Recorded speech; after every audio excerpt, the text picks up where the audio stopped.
Welcome to American TESOL Presents Free Friday webinars. I'm Shelly Sanchez-Terrell, and I am your hostess.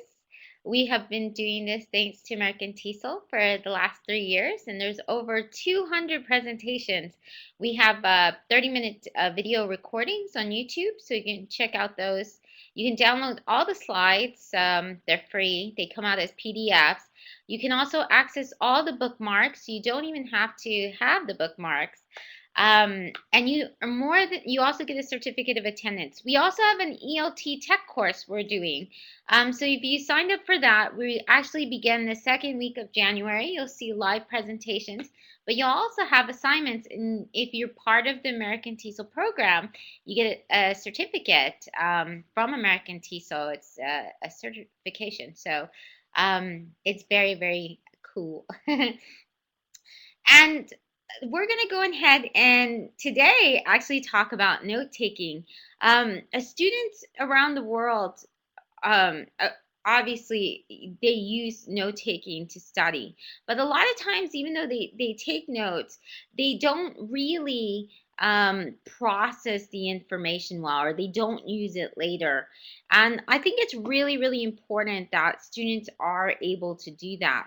So that's what we're going to talk about today. We're going to talk about how to have engaging notes. And if you have very little technology, that's okay. I've worked in over 26 countries.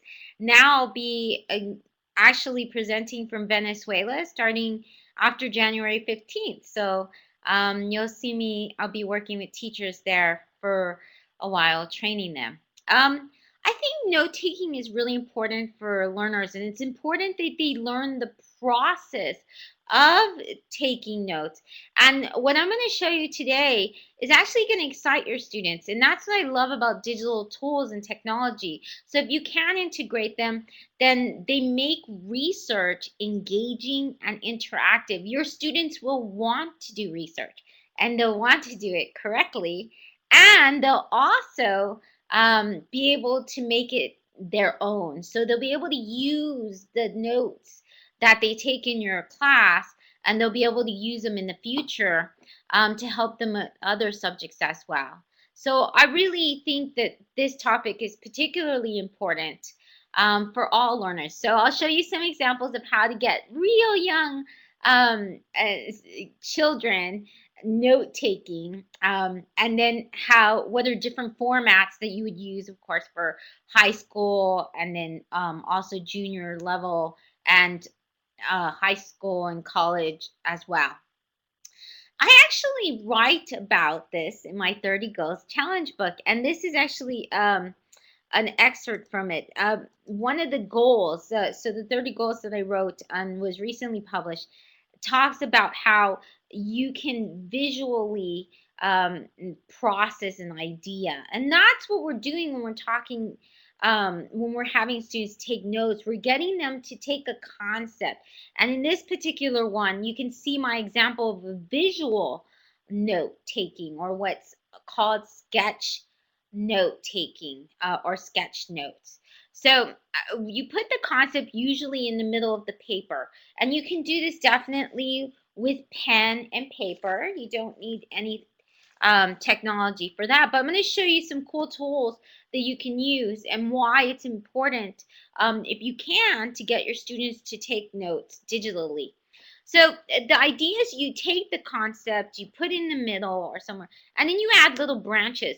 But it's like concept mapping or mind mapping, which I'm pretty sure you're familiar with. I'm sure you've seen a lot of the mind maps and the cognitive maps, where you have at the center, you have, usually they call it a node or a box. They make it very big and bright. That's the idea. And then from there, you can branch off. You can have your students branch off. And those usually tend to be boxes, or they call them branches. I put little arrows, and I try to make mine look visually pleasing to the idea, because I was saying manifest an idea. So I thought a light bulb would match that. The reason I got this idea, I I make a lot of presentations, and somebody that I read about, which is one of the people that I think is really fantastic at presentations and just has a brilliant mind, is Steve Jobs.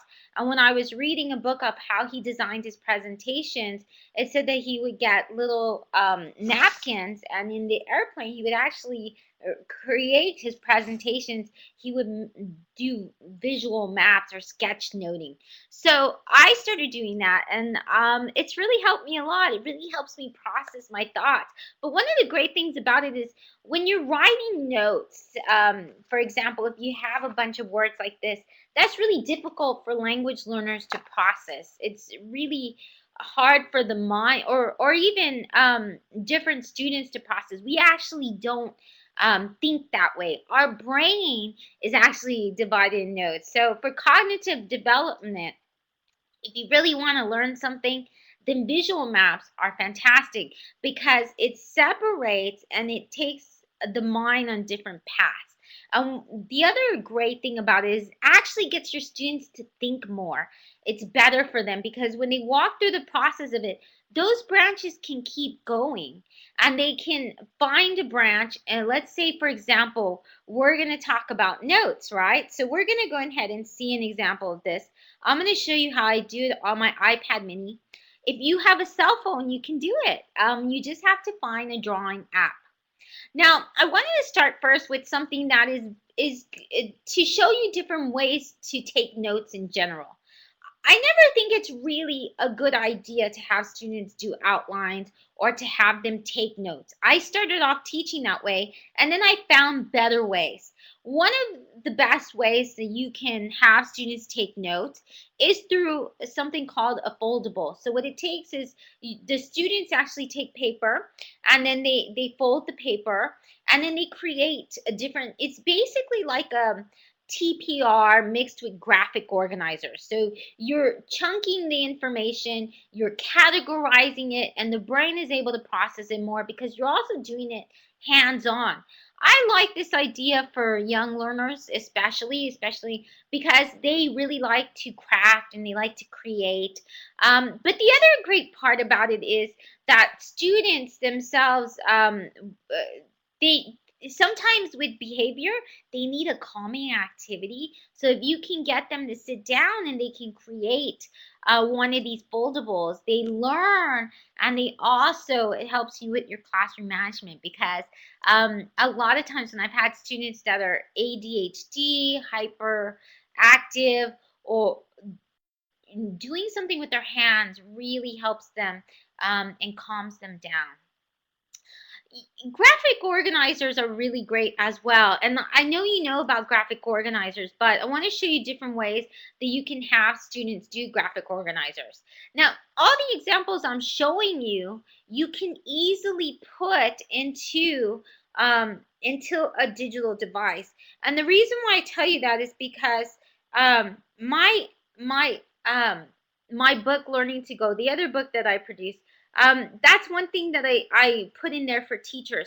The way that you can take these type of activities and you can create them for digital materials, how you can transform them easily, quickly, and painlessly.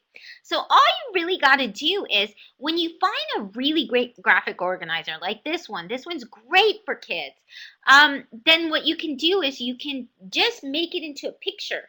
And if you make it into a picture, you can upload that into any of the drawing apps that there are out there, and you'll find one for Android, Windows, Kindle, all devices. They let you take images like Be Funky. Be Funky allows you to put up images, and it allows you to write on them. My favorite one is, of course, Edgy Bunsy, but that is an iOS app. So I'm going to show you what this looks like.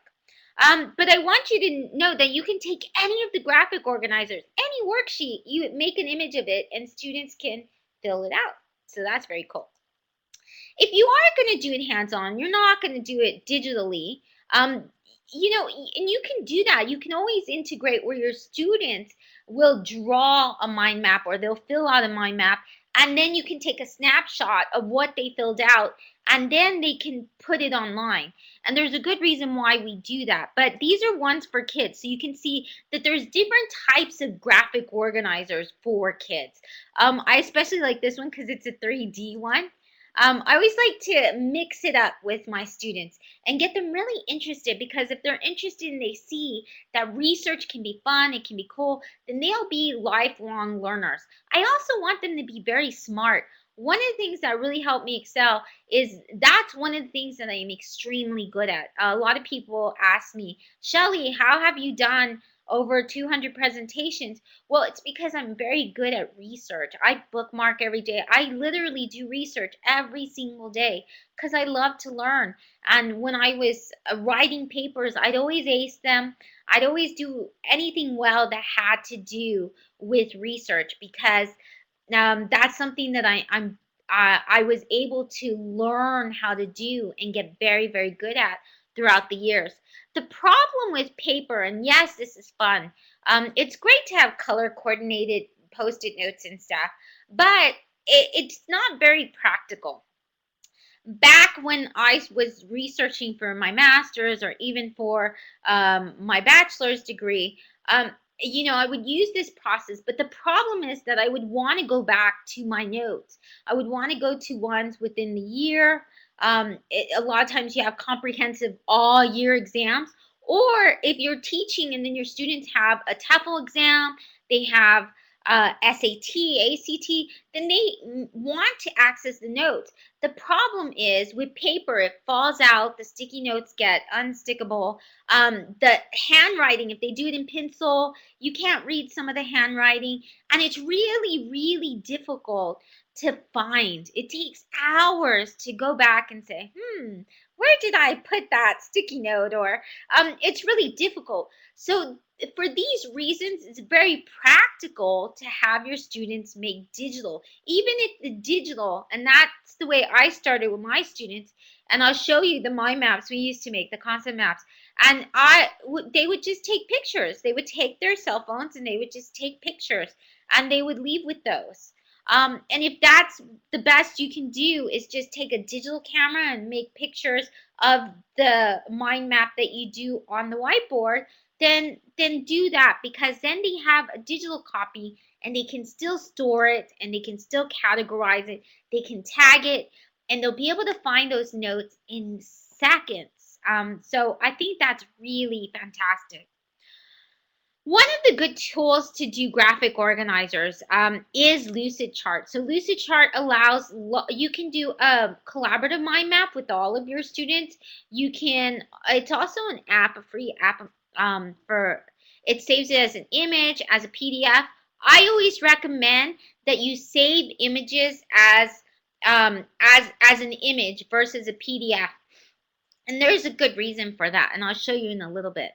CreateLead.com is really fantastic. One of the reasons I like it is because it taught me a lot about different graphic organizers and ways to take notes for students. So, for example, you can have it shows you the different ones. It has T-charts. It has problem solution charts.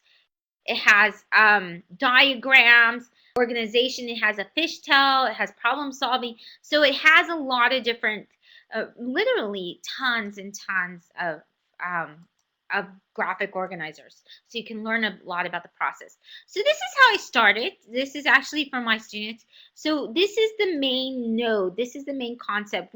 Our topic for the day was meetings. Now I always use this as a pre-task. I'm very simple with my lesson plan. I usually do 45 minutes to an hour. The first part of that, the pre-task, is always getting them to brainstorm.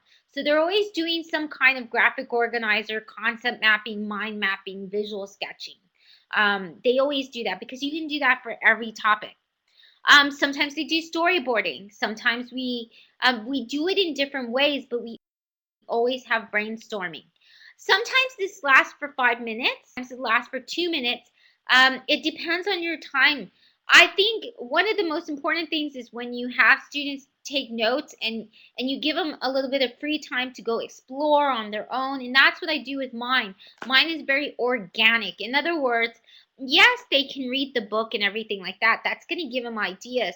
But I really want them to come up with their own examples and ideas. So for here, I added meetings, and I'll add some information from whatever article or book we read. And I put whatever vocabulary they ask me about, they don't understand on the side. They can go back and they can find the definition and they can look at it.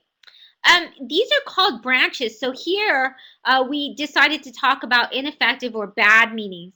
And then over here we talked about each of my students contributed. I asked them, okay, well, what would you call a bad meeting? And then these are some of the ideas that they came up with. So we did this as a class. Now, at the time, I didn't have any computers in the classroom. So the only one that I had was mine, and I had their cell phones, and they had their cell phones. So we took pictures afterwards so they could access this later on. I did learn the hard way that if you do take pictures, you do have to take now they have panoramic apps, so you can use those for the pictures, or you can take them in parts. It's probably best not to change the font because these, when you take the picture, it comes out a little bit too light.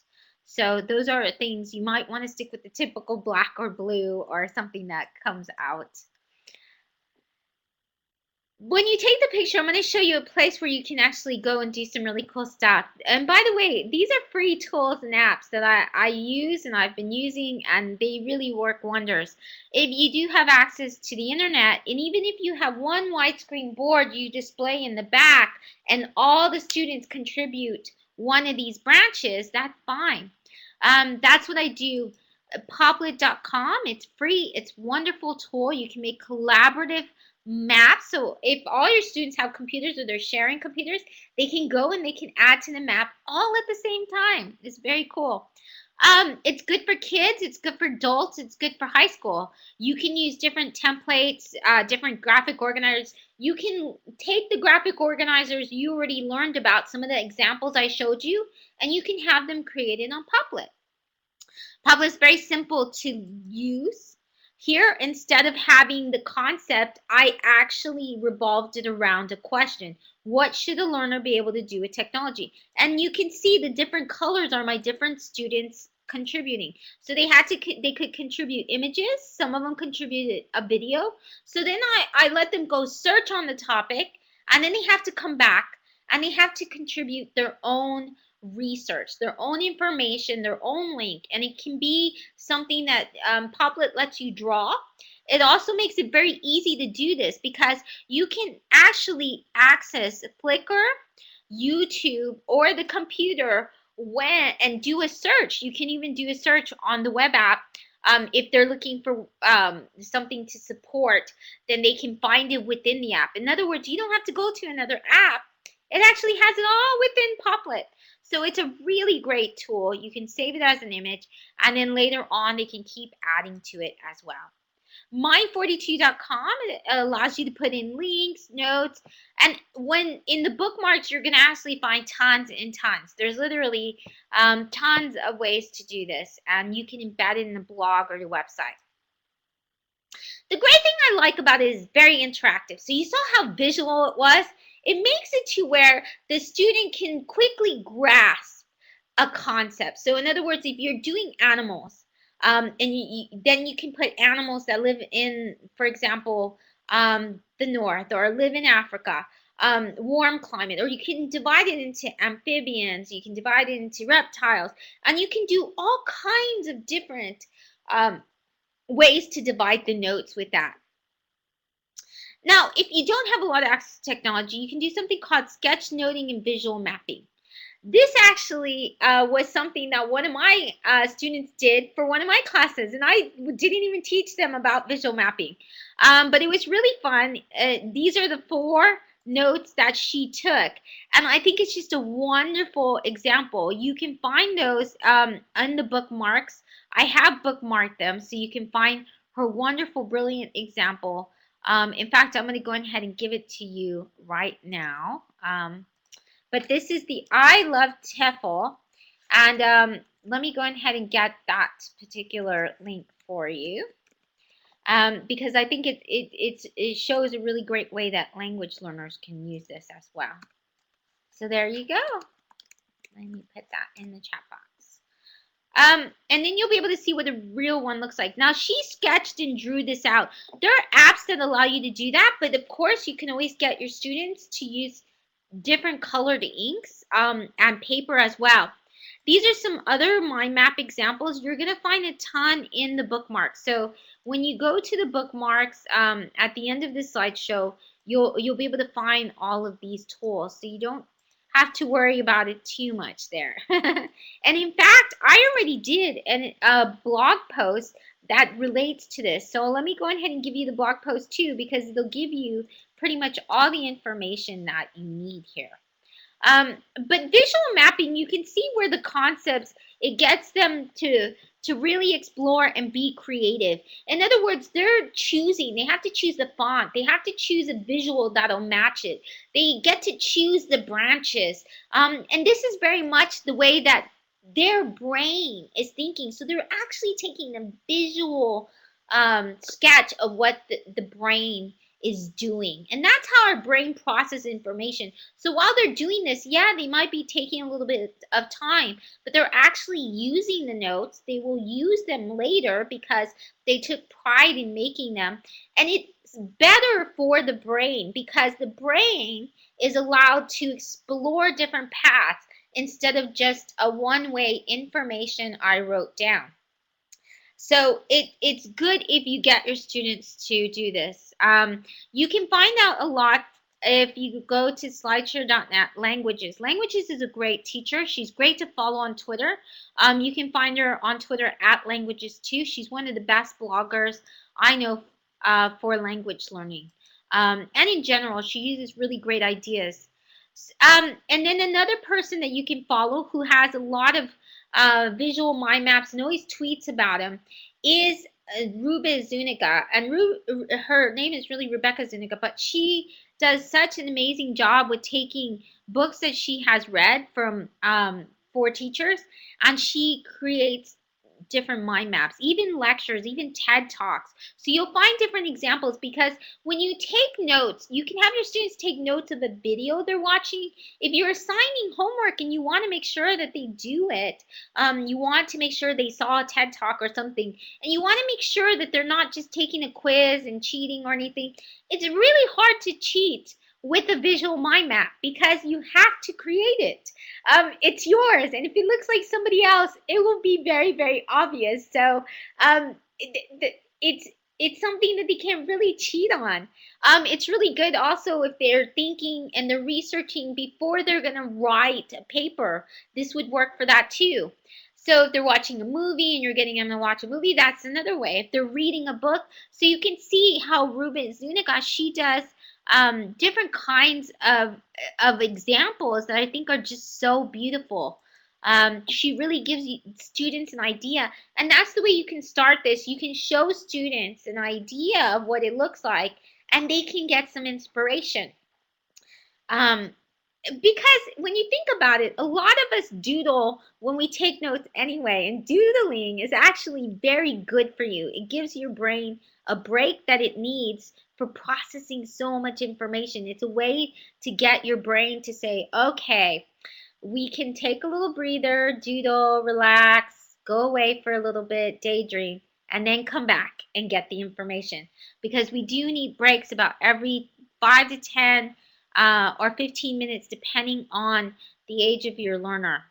So digital note-taking lingo. So these are some terms that you will hear or you will read about when you look at all the tools I'm about to show you, okay?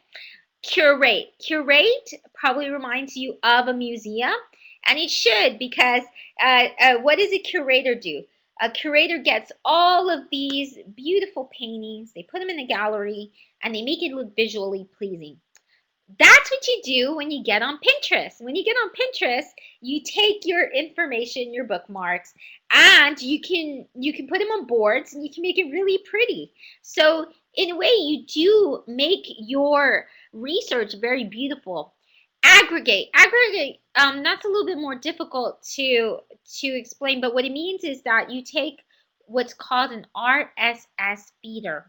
And every day, some of your websites, CNN, Discovery, all of these websites have an RSS, okay?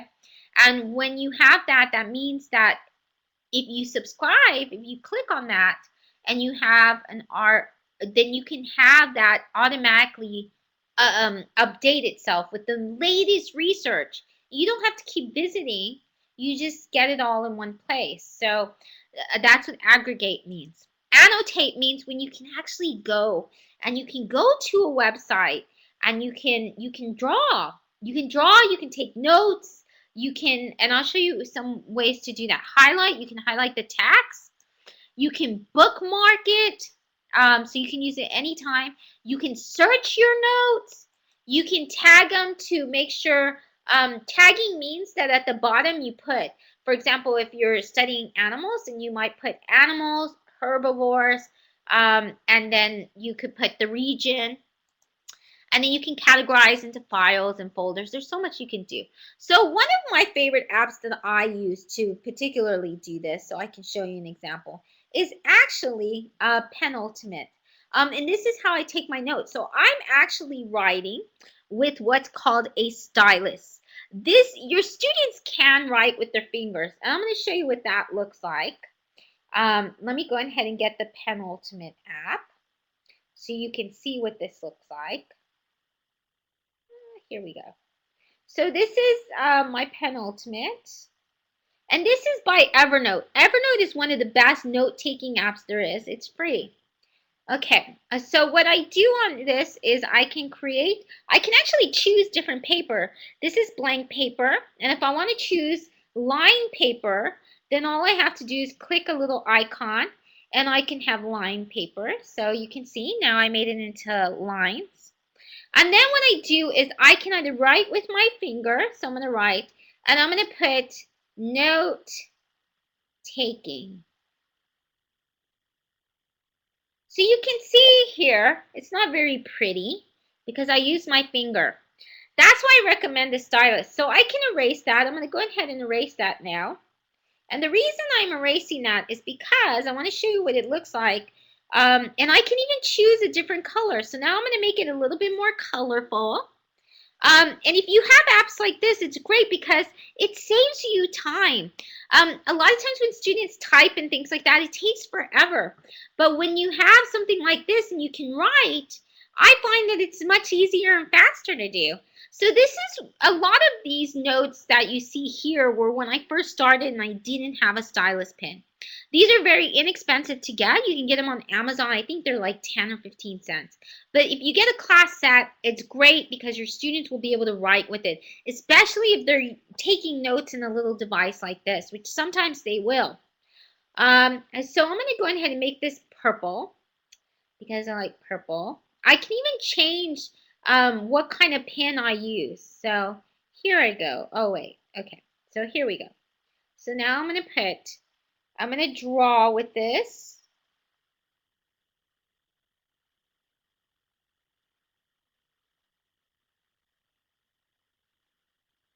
And you can see where it's a little bit better. My stylus isn't working as well as I want it to, but it makes it a little bit easier to do. I actually digitally sign all my books that way. So these are the things that you can do with these apps. They're very cool. A lot of teachers recommend this particular one. It's called Sketchnotes. It's free, but you do have to have an iPad for it. There's an Android version as well. So if you just click Sketchnotes, if you put that in your Google Play Store or your Kindle Fire Store or anything like that, you're going to find free apps that actually help you with this. One of the ones I think is really good is InkFlow. Now, the reason why you would want to do this is because after I write, see how I was doing one of the sketches there? What I do is when I go to the home page, it actually puts them in folders for me. You see, these are all notebooks of the different places that I've gone. And what it does is it actually allows me, it's really amazing, but what it does is it allows me to search. And if I pay for the version, I think the paid version, what it does is you can take a picture and it'll take all the text from that picture and it'll actually make it searchable, and it'll make your handwriting searchable as well. So it's really amazing the things that they can do. InkFlow is another free app. It's really cool. You can see here your students can even blueprint. They can have pictures. They can have images. And one of the things you can do is you can get your students to take screenshots of any website, and then they can put it on the Penultimate or any of these apps. They can put it on EduCreations or InkFlow or Be Funky, and then they can annotate it. They can write their own notes, so they don't have to ruin the book or anything, or their textbooks. College students will really appreciate that because a lot of times they have to sell back their books, so it really helps them save some money there. Another way you can do this, if you do have your learners, one thing you can invest in is called Idea Paint, or there's this other type that I bookmark that's a cheaper. And what it does is it allows your table surface to be written on, and then it'll erase. So it basically makes your table, your desktop, into a dry erase. So you can use that, and you can see how the students here, they're all writing on the desk. So they can visually map on there. Oh, that's okay, Maggie. You deserve a nap. It's after Christmas. By the way, happy holidays, everyone. So you can take that, you can make the visual maps, and if you use Evernote, then you'll have them stored, which is how I do the Penultimate. Then you can even put it on Penultimate. You can write all over it some more. You can even upload it to Google Drive. So this is another great way to integrate them being creative and doing everything, and then they can automatically have a digital version of it. Wow. It's important that we get our students to take digital notes and make it digital, because then they can take it to go. So Evernote, Google Drive are both different apps and tools where your students can actually read the notes offline. The reason why our students use Wikipedia is because it's fast, and they use this, the people are lazy researchers. They don't want to spend hours. They want something now, and that's the way learning is now. So it's important that we use digital tools to make the notes and the research more interactive and more when they need it. So when they have an idea and they say, oh, I think that I have an idea for this paper that I'm writing or the project that I'm researching, they can go back, they can take out their phone, and they can refer back, even if it was that concept map, and they can say, oh, okay, this is what I'm going to use, or this is the paper that I'm going to use. This is what Diigo looks like. That's one of my favorite tools as well.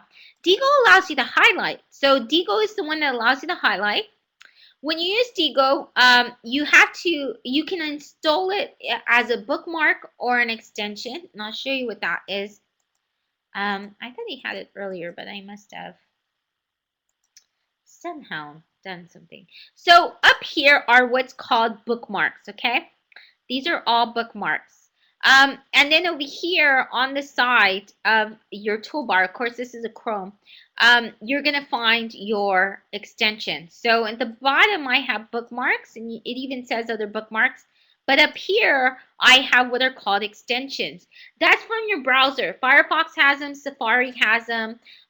You can have it. Why do you want to use that? Well, when you use it, that means anytime you're on the web, all you have to do is click the little blue icon, and then Diigo comes up with this.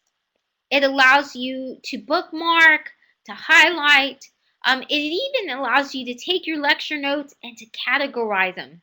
So it allows you to put a sticky note with information and share it to a group, so you can have all to where when you visit a website, your students will be able to see each other's bookmarks as well. And it's free. You can have it's for iOS and Android. It's on the web as well. If you do the mobile, then the mobile app also lets you highlight text as well. Read it later, read it offline, or you can bookmark it, you can categorize it. Google Drive is another great tool. Google Drive. Now, let me tell you what I did here. I actually took a picture of this from a book, and then when I uploaded the picture, on Google Drive, it'll automatically make the text into writing. It'll make it to where you can click on it and you can edit it. So it's really amazing. You should try it. I take screenshots and I put them like this. And anytime I'm doing a lot of research on a particular book and I want to quote just a little bit, then I'll use that because it makes it much quicker. The other thing you can do is if you click on this thing that says tools, you can go to something called research and it'll come up with this sidebar.